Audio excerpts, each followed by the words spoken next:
Mesdames, Messieurs, bonjour et bienvenue sur notre chaîne YouTube. Ici nous vous donnons la clé, alors si vous êtes nouveau, abonnez-vous et cliquez sur la cloche de notification pour ne plus rien manquer. Cela fait, on peut commencer. Attaque contre la garnison de Kati. Un militaire et 7 assaillants tués.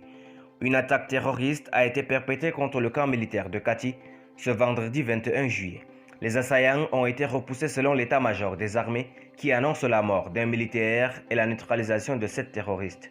Cette attaque est intervenue au lendemain de 2 autres perpétrées simultanément contre les positions de l'armée au centre et au sud du pays. Après Kolokani au sud et Douentza au centre du pays hier, c'est la ville garnison de Kati qui s'est réveillée avec des crépitements d'armes ce vendredi matin. De sources locales, il était 5 heures du matin lorsque des tirs nourris ont retenti au niveau du camp militaire de cette ville située à 15 km de Bamako. Elles affirment que des hommes armés voulant s'introduire dans le camp ont été repoussés par les militaires en faction sur place. Quelques heures plus tard, l'armée évoque dans un communiqué une attaque terroriste. Selon l'état-major, il s'agissait d'une attaque kamikaze avec 2 véhicules bourrés d'explosifs. Le magasin d'armement de Kati ciblé par les terroristes. La cible, selon le communiqué, était la direction du matériel, des hydrocarbures et des transports des armées. L'état-major avance en bilan d'un militaire tué et 6 blessés, dont un civil. Il précise que 7 assaillants ont été neutralisés, 8 autres interpellés et du matériel récupéré. Le chef d'état-major général des armées rassure les populations et les invite à vaquer librement à leurs occupations habituelles. Malgré cette assurance, la circulation était fluide en début de journée avec des fouilles sur des motocyclistes et des automobilistes. Plusieurs services publics et privés étaient aussi fermés et l'affluence était timide dans le marché.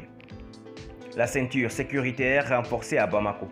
Le dispositif sécuritaire a été renforcé dans la capitale malienne. Après l'attaque contre le camp militaire de Kati, une ambiance timide et des inquiétudes sont constatées dans la ville. À la rive gauche de Bamako, les forces de sécurité procèdent à une fouille minutieuse à l'entrée de la cité administrative. À l'intérieur, beaucoup de pick-up de la garde nationale et de la police y sont visibles. Les différents services étaient opérationnels, mais certains agents sont rentrés chez eux aux environs de 11 heures. D'autres ont eu peur de quitter leur maison ce matin. Du côté de la rive droite, les voitures qui circulaient sur la route menant vers l'aéroport étaient fouillées par les forces de sécurité. Les motocyclistes étaient également concernés par cette opération de fouille. Entre l'aéroport et la Tour de l'Afrique, une forte délégation de la garde nationale est présente au bord de la route. Le dispositif sécuritaire est aussi renforcé au niveau des différents camps militaires et services de l'armée. À certains niveaux, comme aux alentours de la Direction nationale de la police, le passage est même interdit.